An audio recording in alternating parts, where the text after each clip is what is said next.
السلام علیکم ناظرین، میں ہوں منصور علی خان، اپنے ڈیجیٹل چینل کے اوپر آپ کو خوش آمدید کہوں گا۔ ناظرین، وہی ہوا جو میں نے آپ کو پریڈکٹ کر کے بتایا تھا۔ میں آپ کو پچھلے ہفتے سے بتانا شروع ہو گیا تھا کہ جناب ابھی عمران خان صاحب کی جو ہے وہ رہائی نہیں ہوگی اور کیس کا فیصلہ عمران خان صاحب کے حوالے سے ابھی نہیں آئے گا۔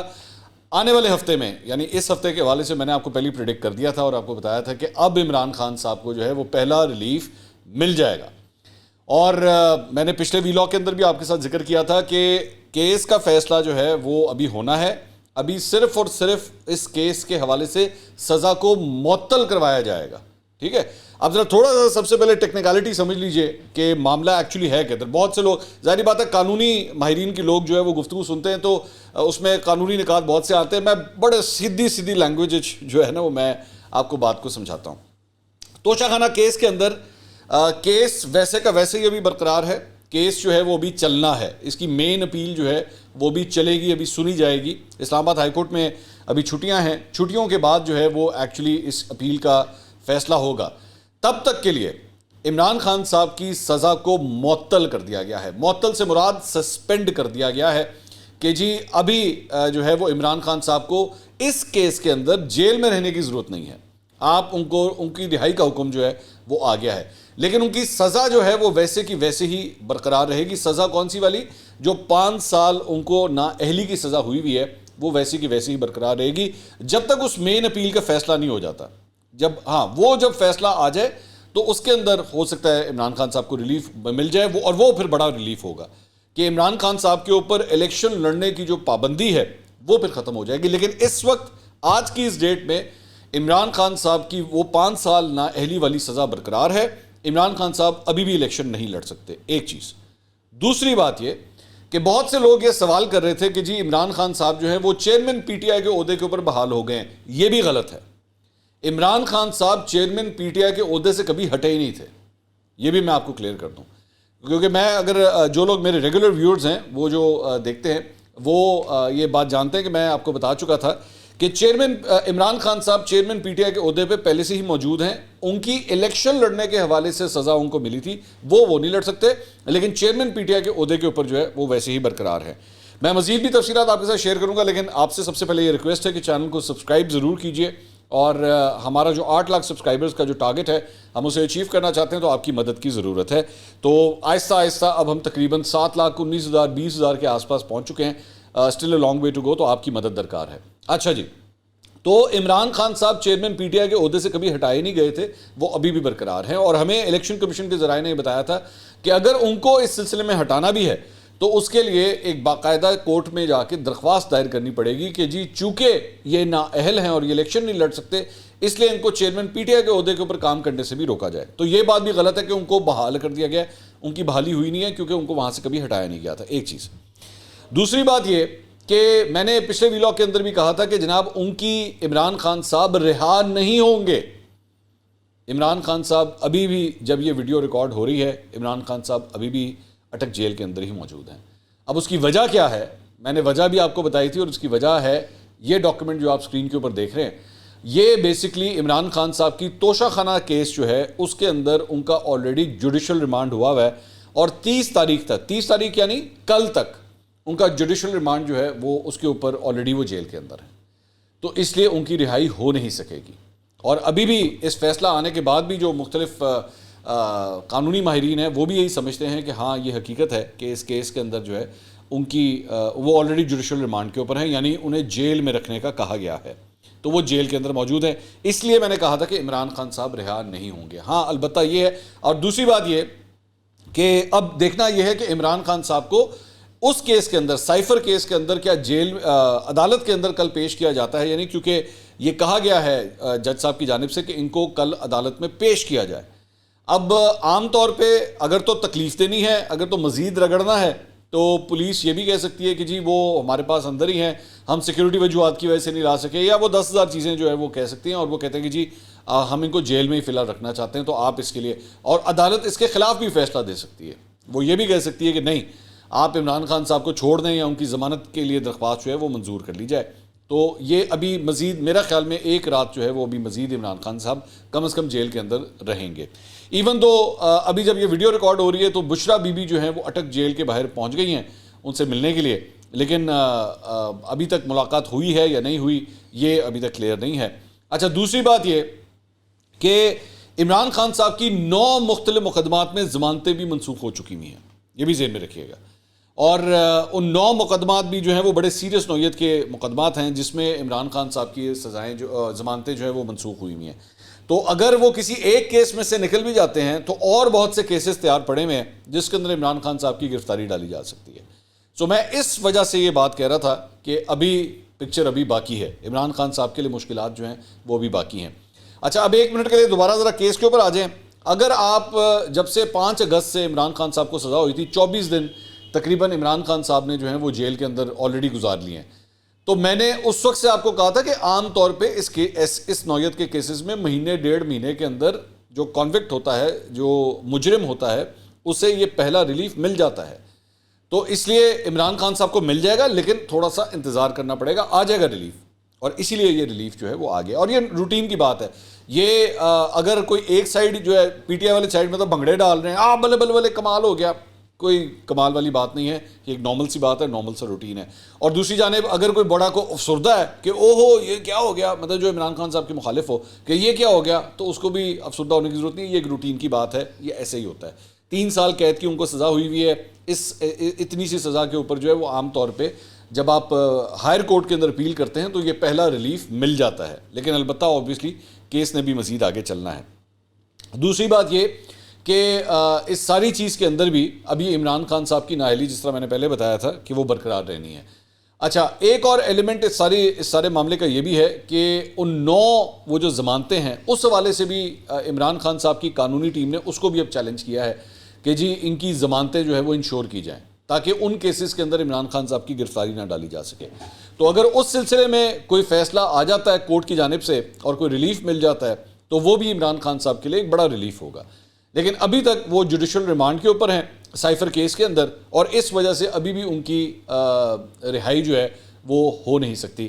اور باقاعدہ طور پہ میں نے جس طرح بتایا بھی تھا کہ ان کی باقاعدہ گرفتاری ڈالی جا چکی ہے. عمران خان صاحب کی آلریڈی گرفتاری جو ہے وہ ڈال دی گئی ہے اس سائفر کیس کے اندر, تو اس لیے ان کی رہائی ہونی نہیں ہے. میں نے بڑا کلیئر کٹ آپ کو میں نے پچھلے ویلاگ میں کہا تھا, اور بہت سے لوگوں نے اس کے اوپر جو خاص طور پہ پی ٹی آئی کے فالوورز تھے انہوں نے کہا نہیں یہ دیکھیے گا آپ, یہ ہو نہیں سکتا. میں نے آپ کو کہا تھا کہ یہ نہیں ہوگا, وہ گرفتار ہی رہیں گے, ابھی ان کی رہائی نہیں ہوگی کیونکہ ایک جوڈیشل پروسیس ہے جو کہ آگے چلنا ہے. تو یہ اس سارے کیس کی جو ہے وہ حقیقت ہے کہ میں نے پہلے ہی کہا تھا کہ وہ نہیں رہا ہوں گے, تو یہ سچویشن ہے. البتہ یہ پہلا ریلیف ہے. اب دیکھیں آگے چل کے ہو سکتا ہے اگر یہ کیس ہی اس کیس کی سزا ہی جو ہے وہ ختم ہو گئی آگے جا کے, اور نیچے کا سینٹنس ہی جو ہے وہ ختم ہو گیا, اور اسلام آباد ہائی کورٹ نے یہ سمجھا کہ جی نیچے جو سزا دی گئی وہ ٹوٹلی غلط تھی, تو پھر عمران خان صاحب کے ریلیف ہے, اور اس کے بعد عمران خان صاحب کی جو ڈسکوالیفیکیشن ہے 5 سال کی وہ بھی ختم ہو جائے گی. تو یہ فیکچول پوزیشن ہے. اچھا جی, اس کے علاوہ کچھ اور خبریں بھی ذرا انٹرسٹنگ خبریں ہیں جو میں آپ کے ساتھ شیئر کرنا چاہوں گا. ایک تو جناب ڈالر نے آج پھر ایک جمپ لگائی ہے, اور ڈالر جو ہے وہ اب 303 روپے انٹر بینک کے اندر 303 روپے 25 پیسے کے اوپر ٹریڈ ہوتا ہوا دکھائی دیا گیا ہے, اور اوپن مارکیٹ کے اندر 320 روپے سے بھی اوپر جا چکا ہے. ٹھیک ہے جی. اور اب تک نگراں حکومت کے دور میں ڈالر اب تک تقریباً کوئی اپروکسیمیٹلی 14 روپے 76 پیسے مہنگا ہو چکا ہے انٹر بینک کے اندر, اور اوپن مارکیٹ کے اندر جو ہے وہ تقریباً 20-25 روپے آلریڈی اس کی پرائس جو ہے وہ بڑھ چکی ہے. اس کے علاوہ ایک اور خبر کے مطابق جناب سپریم کورٹ میں توشہ خانہ تحائف کی نیلامی سے متعلق کیس کی بھی سماعت ہوئی ہے. دوبارہ توشہ خانہ میں ڈسکس کر رہا ہوں, اور اس میں جسٹس جاز الاحسن کی سربراہی میں 2 رکنی بینچ نے اس کیس کی سماعت کی. ڈپٹی اٹارنی جنرل نے کہا کہ توشہ خانہ نئے رولز کی روشنی میں اپیل واپس لینا چاہتے ہیں. توشہ خانہ تحائف پر نیا قانون توثیق کے لیے صدر پاکستان کے پاس ہے. عدالت میں جسٹس اطہر من اللہ نے کہا کہ رولز پر نہ جائیں, توشہ خانہ پر پہلے ہی بہت شرمندگی ہو چکی ہے. رولز کی بات کریں گے تو سوال اٹھائیں گے, کس قانون کے تحت قواعد بنائے ہیں, قواعد کی بات رہنے دیں, اپیل واپس لے رہے ہیں تو ایسے ہی لیں. جسٹس اطہر من اللہ نے کہا کہ لاہور ہائی کورٹ کا فیصلہ آئین اور قانون کے مطابق درست ہے, سب سے زیادہ بولی دینے والا ہی تحفہ خریدنے کا حقدار ہو سکتا ہے. جسٹس جاز الاحسن نے کہا کہ قانون بے شک نیا بن جائے, لاہور ہائی کورٹ کا فیصلہ برقرار رہے گا. ہائی کورٹ نے قرار دیا کہ توشہ خانہ تحائف عوامی ملکیت ہیں. جسٹس جاز الاحسن نے کہا کہ عوامی ملکیت والے تحائف کی نیلامی میں ہر شخص حصہ لے سکتا ہے. تحائف عوامی ملکیت ہیں تو ممکن نہیں صرف مخصوص افراد ہی خرید سکیں. اور وفاقی حکومت نے لاہور ہائی کورٹ کے فیصلے کے خلاف اپیل کی پیروی کرنے یا نہ کرنے پر وقت مانگ لیا. ڈپٹی اٹارنی جنرل ملک جاوید نے حکومت سے ہدایت لینے کی استدعا بھی کر دی. اچھا جی، اس کے علاوہ اسلام آباد ہائی کورٹ میں وہ جو میں آپ کو 9 کیسز کے حوالے سے بتا رہا تھا کہ جس میں ان کی ضمانتیں جو ہیں وہ خارج ہو گئی تھیں، تو اس سلسلے میں 6 کیسز میں، جس میں بیسکلی 9 مئی کے واقعات ہیں، جوڈیشل کمپلیکس پہ حملہ ہے، جال سازی کے 6 کیسز ہیں، اس میں عمران خان صاحب کی ضمانتیں خارج ہونے کے خلاف درخواستوں پر سماعت ہوئی۔ عدالت عالیہ نے تمام درخواستوں کے قابل سماعت ہونے پر فیصلہ محفوظ کر لیا۔ چیف جسٹس اسلام آباد ہائی کورٹ نے کہا کہ درخواست پر اعتراضات میں جوڈیشل سائٹ پر میں دیکھ لوں گا۔ وکیل سلمان صفدر صاحب نے کہا کہ رجسٹرار آفس کا ایک اعتراض کیس کی مصدقہ کاپی نہ لگانے کا ہے۔ توشہ خانہ کا تمام ریکارڈ پہلے ہی اسلام آباد ہائی کورٹ میں ہے۔ 3 مقدمات میں ضمانت اخراج کے خلاف درخواست ڈویژن بینچ میں بھی ہے۔ چیف جسٹس اسلام آباد ہائی کورٹ کا کہنا تھا کہ ڈی بی میں آپ نے آنا ہو تو آ جائیے گا، ویسے میں معاملہ سمجھ گیا ہوں۔ چیف جسٹس نے ریمارکس دیے کہ اعتراض میں سوال اٹھایا کہ وہی ضمانت قبل از گرفتاری سنی جائے گی یا نہیں۔ سلمان صفدر صاحب نے جو وکیل ہیں انہوں نے کہا کہ ضمانت قبل از گرفتاری کی درخواستیں زیر التوا رہیں گی۔ عدالت عالیہ نے چیئرمین پی ٹی آئی کے وکیل کو اعتراضات دور کرنے کی ہدایت کر دی۔ پی ٹی آئی کے وکیل سلمان صفدر نے پارٹی چیئرمین اور سابق وزیر اعظم عمران خان سے ملاقات کی بھی درخواست دی۔ چیف جسٹس عامر فاروق نے کہا کہ اس حوالے سے میں آرڈر پاس کر دوں گا۔ میرے علم کے مطابق فیملی کی منگل اور وکلا کی ملاقات جمعرات کو ہوتی ہے۔ آج سزا معطلی کی درخواست پر فیصلہ بھی ہے۔ تو جناب ایک یہ معاملہ ہے۔ اس کے علاوہ توشہ خانہ کیس کا فیصلہ سنانے والے جو جج ہیں، جج ہمایوں دلاور، انہوں نے اسلام آباد ہائی کورٹ باقاعدہ رپورٹ کر دیا ہے۔ آپ کو یاد ہوگا انہوں نے اپنے ٹرانسفر کی درخواست کی تھی اور انہوں نے کہا تھا کہ جی مجھے جو ہے وہ دھمکیاں دی جاتی ہیں سوشل میڈیا کے اوپر، میری فیملی کو اور مجھے بھی جان کا خطرہ ہے، تو میری ٹرانسفر کر دی جائے۔ آج انہوں نے باقاعدہ طور پہ اسلام آباد ہائی کورٹ رپورٹ کر دیا ہے اور گزشتہ روز انہوں نے کیا، کل کیا تھا۔ 3 روز قبل ہائی کورٹ نے جج ہمایوں دلاور کو او ایس ڈی کیا تھا، جس کے بعد جو ہے ان کی یہ ٹرانسفر ہوئی ہے۔ تو ایک جناب یہ خبر ہے۔ اس کے علاوہ آج بشرا بی بی، ان کے حوالے سے بھی توشہ خانہ کیس میں احتساب عدالت اسلام آباد میں ضمانت قبل از گرفتاری کے لیے وہ پیش ہوئیں۔ بشرا بی بی کی جانب سے لطیف کھوسہ اور انتظار پنچوتا کے ہمراہ عدالت میں وہ پیش ہوئیں، جبکہ احتساب عدالت کے جج محمد بشیر کی رخصت ہونے کے باعث ڈیوٹی جج ابوالحسنات محمد ذوالقرنین نے درخواست پر سماعت کی۔ احتساب عدالت نے توشہ خانہ کیس میں بشرا بی بی کی 5 لاکھ کے ضمانتی منچلکوں کے عوض 12 ستمبر تک عبوری ضمانتیں منظور کر لی۔ تو بشرا بی بی کی جو ہے وہ ضمانت البتہ منظور ہو گئی ہے۔ اور اس کے علاوہ اسد عمر صاحب نے جناب میڈیا سے گفتگو کی ہے، ذرا وہ بھی آپ کے ساتھ شیئر کرتے ہیں۔ اسد عمر صاحب نے کہا جی سائفر گمشدگی سے متعلق عمران خان تفصیلی جواب دے چکے ہیں، ایف آئی اے کو بھی سائفر کے متعلق بتا چکے ہیں۔ سائفر ایک کلاسیفائڈ دستاویز ہوتی ہے جو دفتر خارجہ سے باہر نہیں آ سکتی، جس کے پاس بھی ہوگی وہ سائفر کی کاپی اور ٹرانسلیشن ہوگی، اصل سائفر تو دفتر خارجہ سے باہر نکلتا ہی نہیں ہے۔ صحافی نے اسد عمر سے سوال کیا کہ پرویز خٹک کہتے ہیں chairman P T I party میں ڈکٹیٹر تھے، جس پر انہوں نے جواب دیا کہ مجھے تو سابق وزیر اعظم ڈکٹیٹر نظر نہیں آئے۔ اسد عمر سے سوال کیا گیا کہ باقی رہنماؤں نے چیئرمین پی ٹی آئی سے جیل میں ملاقات کی کوشش کی، آپ نے کیوں نہیں کی؟ انہوں نے کہا کہ ہمارے وائس چیئرمین کو نہیں ملنے دیا گیا، صرف وکلا کو ملنے کی اجازت دی گئی ہے۔ تو ایک معاملہ جو ہے وہ یہ ہے۔ اس کے علاوہ اسی معاملے کے اندر اسلام آباد کی عدالت نے سائفر کیس میں اسد عمر کی 14 ستمبر تک ضمانت قبل از گرفتاری میں توسیع کر دی ہے۔ جج ابوالحسنات ذوالقرنین نے اسد عمر کو ایف آئی اے کے سامنے شامل تفتیش ہونے کا حکم دیا۔ وکیل صفائی بابر اوان نے عدالت کو بتایا کہ اسد عمر 2 بار ایف آئی اے کے سامنے شامل تفتیش ہو چکے ہیں۔ اس کے علاوہ انصار عباسی صاحب نے ایک خبر دی ہے، وہ بھی آپ کے ساتھ شیئر کرنا چاہیں گے۔ انصار عباسی صاحب نے کہا ہے کہ جی سابق وزیر اعظم عمران خان کے اس وقت کے پرنسپل سیکرٹری اعظم خان سلطانی گواہ نہیں بنے ہیں، لیکن سائفر کیس میں وہ استغاثہ کی طرف سے بطور گواہ پیش ہوں گے۔ یعنی کہ جو اس کیس کے اندر جو پروسیکیوٹرز ہیں جنہوں نے ایکچولی عمران خان صاحب کے خلاف یہ کیس چلانا ہے، وہ ان کی طرف سے اعظم خان جو ہیں گواہ کے طور پہ پیش ہوں گے۔ یہ کلیئرٹی ہے اس میں۔ انصار عباسی صاحب لکھتے ہیں باخبر ذرائع کا کہنا ہے کہ اعظم خان سلطانی گواہ نہیں بلکہ استغاثہ کی طرف سے ایک اہم گواہ ہیں، اور انہوں نے ضابطۂ فوجداری کے سیکشن 164 کے تحت اپنا بیان پہلے ہی ریکارڈ کرا لیا ہے۔ ایف آئی اے کی جانب سے سائفر کیس میں درج کی گئی ایف آئی آر میں عمران خان اور شاہ محمود قریشی کو بطور ملزم نامزد کیا گیا ہے۔ اگر ایف آئی آر میں اسد عمر اور اعظم خان کا نام بھی شامل تھا، لیکن بطور ملزم اس کیس میں ان کا ملوث ہونا تحقیقات کے دوران ان کے خلاف ثبوت سامنے آنے سے مشروط ہے۔ اعظم خان کچھ وقت کے لیے غائب ہو گئے تھے اور اس کے بعد جولائی میں جب سائفر استعمال کر کے ملٹری اسٹیبلشمنٹ اور اس وقت کی اپوزیشن جماعتوں کے خلاف غلط بیانیہ تخلیق کرنے کا الزام انہوں نے عمران خان پر عائد کیا تو وہ شہ سرخیوں کی زینت بن گئے۔ اعظم خان کے بیان کے مطابق 8 مارچ 2022 کو اس وقت کے سیکرٹری خارجہ نے ان سے رابطہ کر کے سائفر سے آگاہ کیا، جو بعد میں اسی شام ان کے گھر پہنچایا گیا۔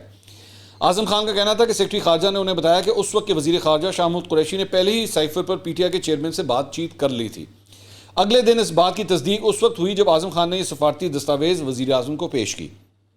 انہوں نے دعویٰ کیا کہ عمران خان نے انہیں بتایا تھا کہ وہ عوامی اجتماع میں یہ سائفر دکھائیں گے اور بیانیہ توڑ مروڑ دیں گے کہ اسٹیبلشمنٹ اور اپوزیشن جماعتوں کے ساتھ مل کر عدم اعتماد کی تحریک کے ذریعے غیر ملکی سازش تیار کی جا رہی ہے تاکہ مظلوم یعنی کہ وکٹم کارڈ جو ہے وہ کھیلا جا سکے۔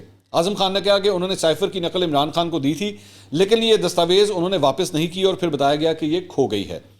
ذرائع نے بتایا کہ عمران خان نے سائفر کیس میں بنائی گئی جے آئی ٹی میں دوران تفتیش اپنے بیان میں کہا کہ انہوں نے اپنے ملٹری سیکرٹری سے کہا تھا کہ وہ گمشدہ خفیہ دستاویز کے بارے میں تحقیقات کریں۔ عمران خان نے جے آئی ٹی کو بتایا کہ ملٹری سیکرٹری نے انہیں بتایا کہ دستاویز نہیں ملی، تاہم جے آئی ٹی کو اس ضمن میں ملٹری سیکرٹری کو تحریری طور پر دی گئی ایسی کسی ہدایت کا سراغ نہیں ملا۔ توشہ خانہ کیس کے ٹرائل کے دوران عمران خان نے اپنے بیان میں کہا کہ انہوں نے اپنے ملٹری سیکرٹری کے ذریعے تحائف فروغ کیے۔ انہوں نے کہا کہ اس کیس میں ملٹری سیکرٹری اہم اور متعلقہ شخص ہے۔ عمران خان نے کہا کہ میں عدالت سے درخواست کرتا ہوں کہ وہ انہیں طلب کرے اور اس کیس میں ان کا بیان ریکارڈ کریں۔ تاہم کٹہرے میں انہوں نے یا پھر ان کی لیگل ٹیم نے دوبارہ ملٹری سیکرٹری کو طلب کر کے ان کے بیان کا ریکارڈ کرانے پر اصرار نہیں کیا۔ اس کے بجائے عمران خان جن 4 افراد کو اپنے گواہ کے طور پر پیش کرنا چاہتے تھے عدالت نے انہیں مسترد کر دیا، ان میں بھی ملٹری سیکرٹری کا نام شامل نہیں تھا۔ تو ایک جناب اس حوالے سے یہ خبر ہے۔ اس کے علاوہ ایمن مزاری جو شیریں مزاری صاحبہ کی صاحبزادی ہیں، ان کو اڈیالہ جیل کے باہر دوسری بار گرفتار جو ہے وہ کیا گیا۔ حفاظتی ضمانت کے لیے انہوں نے اسلام آباد ہائی کورٹ سے رجوع کر لیا ہے اور اس کے علاوہ درخواست میں کہا گیا ہے کہ 2 مقدمات میں ضمانت کے بعد ایمن مزاری کو تیسرے مقدمے میں گرفتار کر لیا گیا ہے۔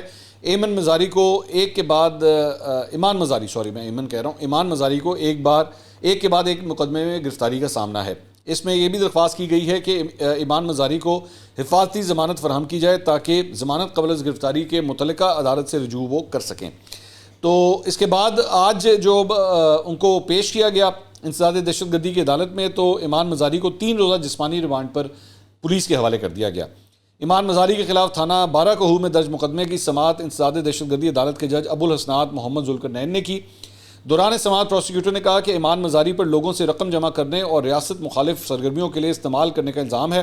تفتیش کے لیے جسمانی ریمانڈ دیا جائے، ملزمہ کے قبضے سے رقم برآمد کرنی ہے اور شریک ملزمات تک پہنچنا ہے۔ تو مطلب یہ اس قسم کا کیس جو ہے وہ ایمان مزاری کے اوپر بنا دیا گیا ہے اور دوبارہ ان کی جو ہے وہ گرفتاری کر دی گئی ہے۔ یہ جناب اب تک کی اپڈیٹس تھیں۔ اگلی ویڈیو میں آپ سے دوبارہ ملاقات ہوگی۔ اللہ حافظ۔